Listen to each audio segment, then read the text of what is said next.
Last week, I found myself on the receiving end of a TikTok hate mob shitstorm, guys, and it was brutal. I just wanted to dedicate one video to this event. Let's call it event, because I think it could be relevant to you as well. Most of my audience is male. Over 80% of my video audience is male. Shorts is a little bit different, but that's irrelevant. So I know that you guys probably also fantasize, or let's say maybe you're already doing it. Maybe you're already traveling, living your best life, trying to do online business. And so the thing is that when you do that, when you basically decide to go full into a, let's say, solopreneur business or anything which is based on the internet, you need, as a pillar to success, you need social media. There's no way around it, because you need that organic traffic that will drive eyeballs to your content. And it doesn't really matter if you have a personal brand or an e-commerce brand or anything. It's all the same. You need this. Social media is really important because it drives traffic, organic traffic. And so you have to put yourself out there, right? You have to promote your brand, and when you do that, then, well, you will run into things like, okay, what kind of content am I putting out there, right? And so here's where it comes to I'm traveling, right? I'm promoting my personal brand. I'm promoting my educational platform for digital nomads and passport bros, so they have the best resources. And so I wanted to inject a little bit of controversy. And so actually I had two videos blowing up. The first one in the Philippines was about me interviewing girls and guys and women on the street about why Western men come to the Philippines to date Filipinas, and it was really almost 3 million 3 million views. And then last week I put that other video out, which was not controversial, or should not have been controversial, and that one turned into a shitstorm of epic proportions, let's call it that, because I did not expect this. So I'm gonna tell you the story, and then you can just watch the video. I'll leave the link in the description, and then make up your mind and judge for yourself, okay? So what happened is that I was on that beach in El Nido. I was walking towards some islands because I wanted to get as close as possible to fly my drone and to get some cool photos that I needed for my last newsletter, where you can see that. Turn left. There's also the link in the description. And at the end of that beach, basically I flew my drone, and then sunset happened, and well, I just wrapped it up and walked back from that place. And this was you have to imagine, this beach was completely empty. There was no people at all. It was totally peaceful. I was in bliss, like in elation. Like I was like, for me, this was like a meditative state. This is actually why I wrote a book about it. It's called Photography as Meditation, because I was just me, nature, and my drone in that particular moment, taking photos and enjoying that moment. I was in a very, very positive state. This is important to mention, because it's relevant to what happens next. And so I walked back on that narrow beach where I got to that place, and as I walk, I see a girl coming up to me, like walking towards me, because she was walking to the village was behind. There was a small village, maybe 100 people lived there, I don't know, a few houses, fishermen.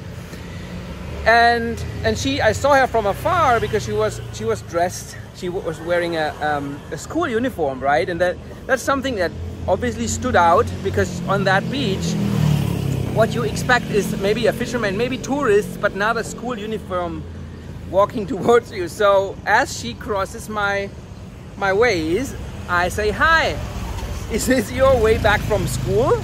Just curious." And she said, "Yes, I walk here every day." And she answered in perfect English, and I was like, wow, I was really astonished, like positively surprised. And I said, wow, this is the most beautiful way back from school I've ever seen. And I recorded that on camera, on my cell phone. And then I asked her if I could publish that, and she said yes.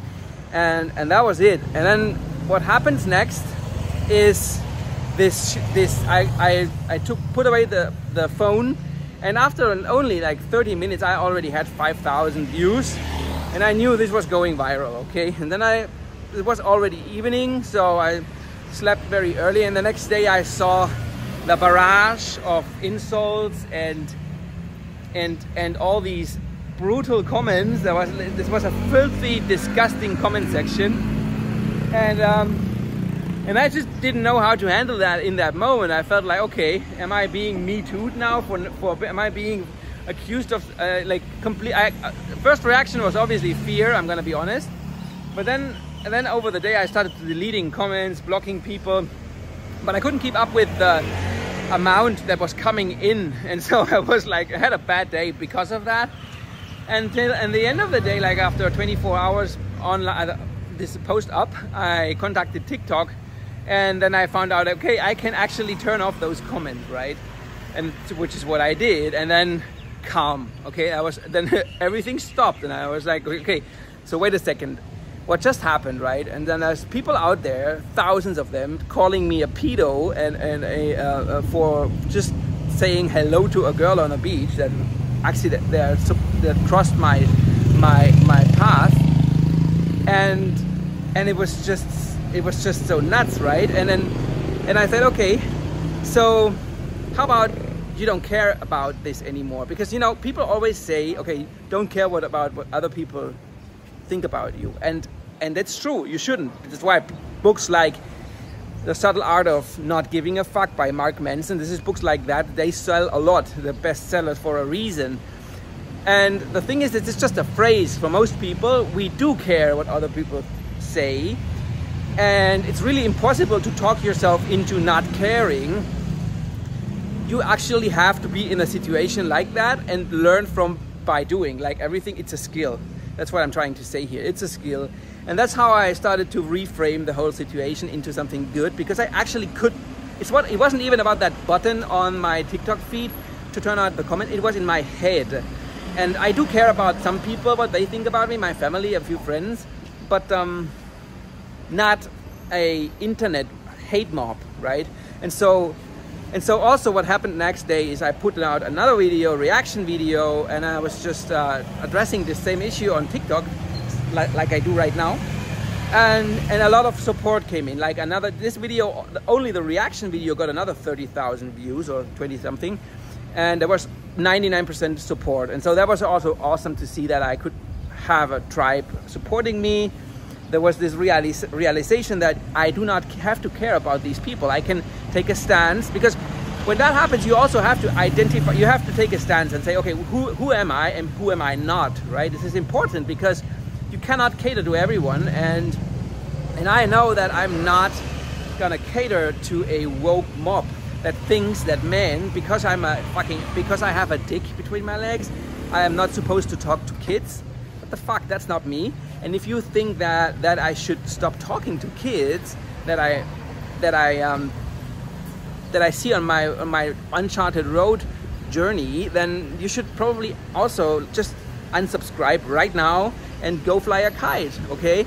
Because that's not me, and I've always done this. I talk to everyone. I don't discriminate by gender or by age, and I don't really care. So what people think about that, because that's just how I am, right? So this is my identity. I travel, and I'm a solo traveler, and what inspires me is actually exactly that: talking to people. And if usually it's not girls or boys, but sometimes, well, this just happens because life is unpredictable. In that case, it was just this lonely beach, and then the strange thing for me, the rare weird thing for me would have been not to say hello to that girl in that moment, because we were the only two people that crossed our ways. So it would have been weird the other way in reality.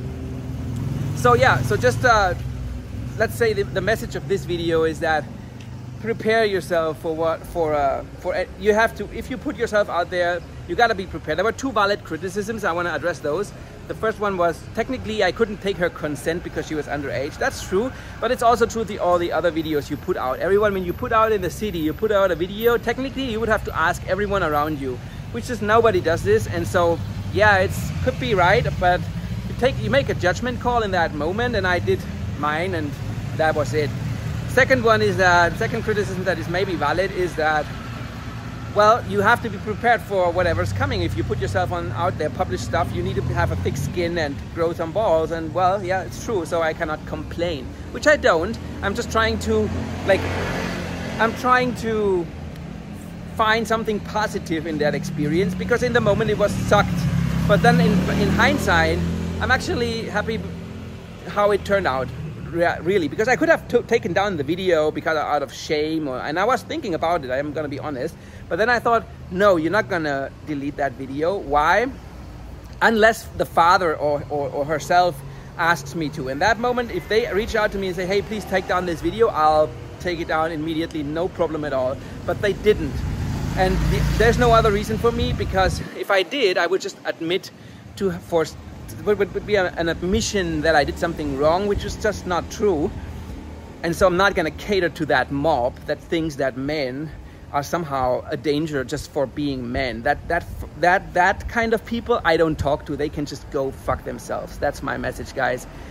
Please subscribe. See you in the next video. I'm in Bangkok. You might have seen already. I'm gonna go do a video in the red light district. Also to the night markets and maybe Khao San Road, interviewing some digital nomads, guys. See you in the next video.